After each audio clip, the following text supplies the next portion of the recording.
Understanding Mohammad, किताब written by Ali Sinha. संक्षिप्त परिचय। दुनिया भर में सितंबर 2001 के बाद 13,000 से अधिक आतंकवादी हमले हो चुके हैं। इन हमलों में हजारों निर्दोष नागरिक लहूलुहान हो गए और न जाने कितनों की जान चली गई। कत्लेआम करने वाले कोई दैत्य नहीं थे, बल्कि मुसलमान थे।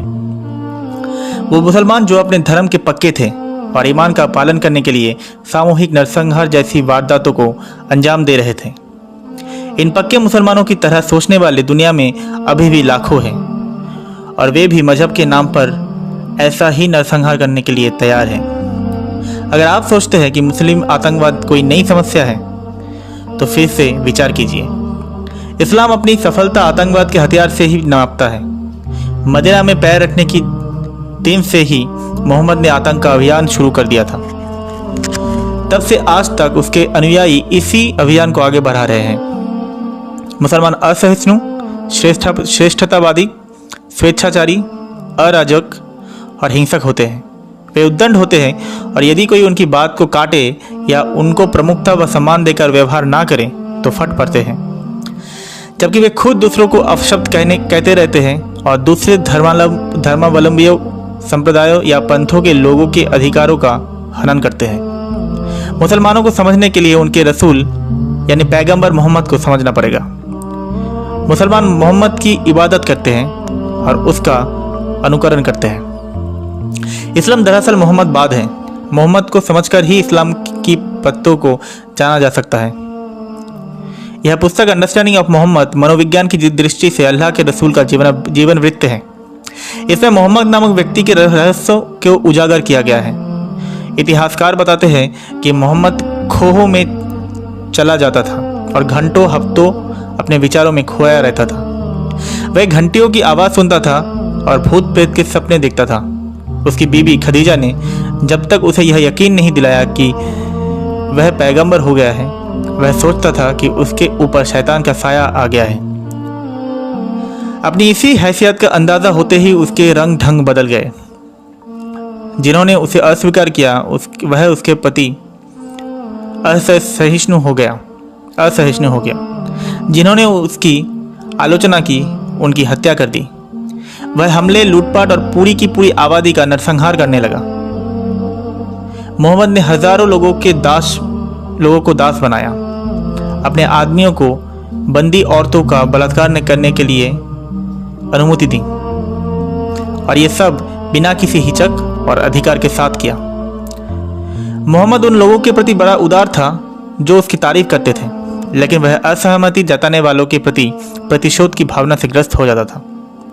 वह खुद को प्राणियों में सर्वश्रेष्ठ और ब्रह्मांड के अस्तित्व का कारण मानता था। मोहम्मद कोई साधारण इंसान नहीं था। वह एक नर्सिसिस्ट अर्थात आत्ममुग्ध, आत्मप्रवंचित इंसान था। इस पुस्तक में हम किस्से से अलग तथ्यों पर बात करेंगे। इसमें मोहम्मद की सच्चाई से तथ्यात्मक या तथ्यपरक ढंग से पर्दा उठाया गया है। इस पुस्तक में क्या की वजह क्यों पर जोर दिया गया है। इसमें उस व्यक्ति के रहस्यों से पर्दा उठाने की कोशिश की गई है जो इतिहास के सर्वाधिक रहस्यमयी और प्रभावशाली व्यक्तियों में एक था। मोहम्मद अपने खुद के बनाए मकसद पर ही भरोसे करता था। वह अपने विभ्रम को इस कदर वास्तविकता मानता था कि वह प्रत्येक व्यक्ति से उस पर भरोसा करने की अपेक्षा करता था। मोहम्मद ने अपने अल्लाह से क्रोध में कहलवाया तो क्या वह अर्थात रसूल जो कुछ देखता है उस पर तुम लोग उससे अर्थात मोहम्मद से विवाद करोगे। यह मनोविकृति विज्ञान है। क्यों किसी को उस पर भरोसा करना चाहिए जो मोहम्मद ने देखा? क्या यह जिम्मेदारी मोहम्मद पर नहीं था कि उसने जो देखा उसकी सच्चाई साबित करता? केवल एक नार्सिसिस्ट अर्थात आत्ममुग्ध व्यक्ति ही यह अपेक्षा कर सकता है कि दूसरे लोग उसकी दावों पर बिना सबूत मांगे भरोसा करें। मोहम्मद अनाथ था और उसका बचपन कठिन था। बहुत छोटी अवस्था में ही उसकी मां ने उसका तिरस्कार कर दिया था और एक खानाबदोश जोड़े के पास उसे छोड़कर चली गई थी। फिर उसे उसके दादा और चाचा की देखभाल में रखा गया। दादा और चाचा ने उस पर दया दिखाते हुए आवश्यकता से अधिक लाड़ प्यार दिया और उसका जीवन बर्बाद कर दिया। जब उसे वात्सल्य प्रेम की आवश्यकता थी तो उसे प्यार नहीं मिला। जब उसे मर्यादा सीखनी थी तो उसे अनुशासन का पाठ नहीं पढ़ाया गया। इससे उसमें नार्सिसिस्टिक पर्सनालिटी डिसऑर्डर पनप गया और इस मनोविकृति की वजह से वह आत्महीन और अहंकारोन्मादी हो गया। वह असीमित ताकत हासिल करने की कल्पना करने लगा और सराहना व प्रशंसा की अपेक्षा करने लगा। उसने धारणा बना ली कि वह विशिष्ट है, अपेक्षा करने लगा कि दूसरे भी उस पर भरोसा करें, उसके विचारों और योजनाओं पर साथ चले। वह स्वयं दूसरों से लाभ लेता था, उनसे द्वेष भी रखता था, फिर भी उसे लगता था कि दूसरे लोग उससे जलते हैं। जब कोई उसे अस्वीकार कर देता था तो वह बहुत आहत होता था। वह साथ छोड़ने वालों की हत्या तक करा देता था। वह झूठ बोलता था, धोखा देता था और ऐसा करना न्यायोचित और अपना अधिकार मानता था। यह सब नार्सिसिस्टिक पर्सनालिटी डिसऑर्डर के लक्षण हैं। एक और मानसिक बीमारी टेम्पोरल लोब एपिलेप्सी से ग्रस्त होने के कारण इस्लाम के रसूल पैगंबर को मतिभ्रम कुछ अधिक था, जिसे वह रहस्यवादी और ईश्वरीय प्रेरणा के रूप में पेश करता था। जब वह यह दावा करता था कि उसने दैवीय आवाज़ें सुनी हैं, देवदूतों या रूहानी ताकतों को देखा है, तो वह झूठ नहीं बोल रहा होता था। असल में वह कल्पना और वास्तविकता में भेद कर पाने में समर्थ नहीं था। मोहम्मद ऑब्सेसिव पर्सनालिटी डिसऑर्डर से भी पीड़ित था, जिसके चलते वो संख्याओं, रस्मों, रिवाज और कठोर नियमों में अटक जाता था। यह बताता है कि मोहम्मद इतना कठोर, हृदयहीन जीवन क्यों जी रहा था और क्यों उसका मजहब इतने सारे बेतुके नियम कायदों से भरा पड़ा है। बाद के वर्षों में मोहम्मद अतिकायता या असंतुलित काया की बीमारी के चपेट में आ गया। यह बीमारी मनुष्य के शरीर की वृद्धि के हार्मोन के आवश्यकता से अधिक बनने से होती है। ऐसे मनुष्यों की हड्डियां बड़ी हो जाती है, हाथ पैर काफी रूखे और मांसल हो जाते हैं। होठ, नाक और जीव असामान्य रूप से बढ़कर लटक जाते हैं, जिससे मनुष्य कुरूप दिखने लगता है। यह बीमारी सामान्यतः 40 साल की अवस्था के बाद होती है। इससे पीड़ित मनुष्य की मौत 60 वर्ष की अवस्था आते आते हो जाती है।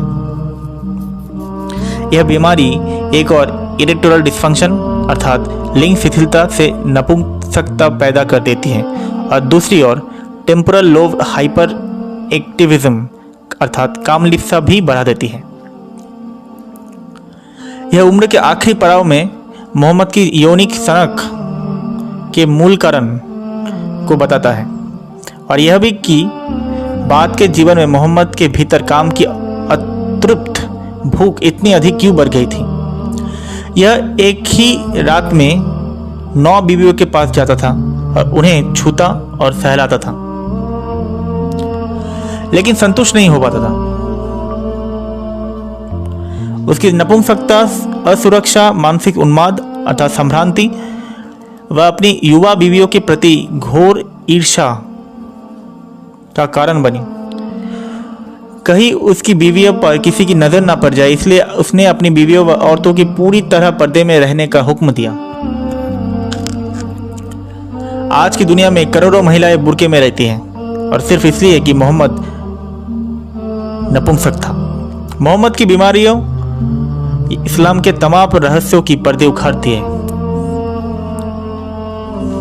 इन सारी बीमारियों के मेल और असामान्य मुखाकृति ने मोहम्मद को एक ऐसी परिघटना बना दिया जो उसे साधारण मनुष्य से अलग करती है। उसके जाहिल अनुयायी मोहम्मद के विचित्र व्यवहार की व्याख्या उसे पैगंबर होने की संकेत के रूप में करते हैं। अन्य संप्रदाय के अनुयायियों की तरह ये भी मोहम्मद के मकसद को आगे बढ़ाने के लिए समर्पित भाव से तत्पर रहते हैं। मौत का सामान बनकर और दूसरों का गला काटकर इन लोगों ने इस्लाम को दुनिया का दूसरा सबसे बड़ा धर्म बना दिया।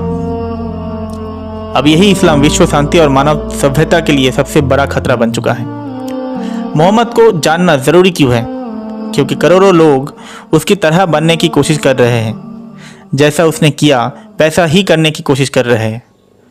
परिणाम ये हो रहा है कि एक व्यक्ति का पागलपन उसके करोड़ों अनुयायी का जुनून बन गया है।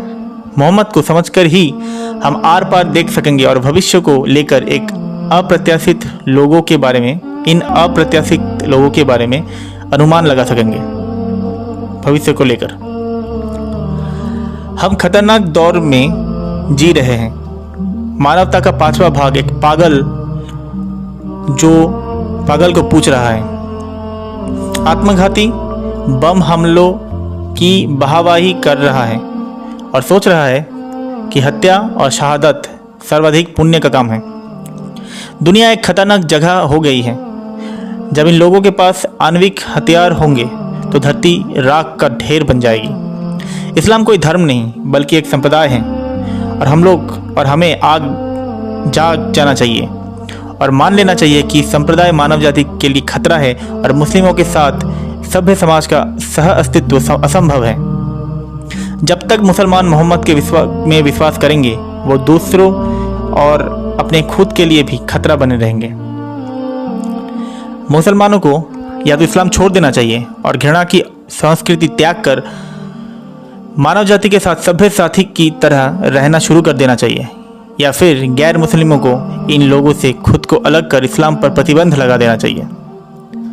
अपने देश में मुसलमानों का प्रवेश रोक देना चाहिए और उन्हें उनके देश वापस भेज देना चाहिए जो देश के लोकतंत्र के खिलाफ साजिश रचते हैं और दूसरों के साथ समरस होने से इनकार करते हैं। इस्लाम लोकतंत्र का विरोधी है।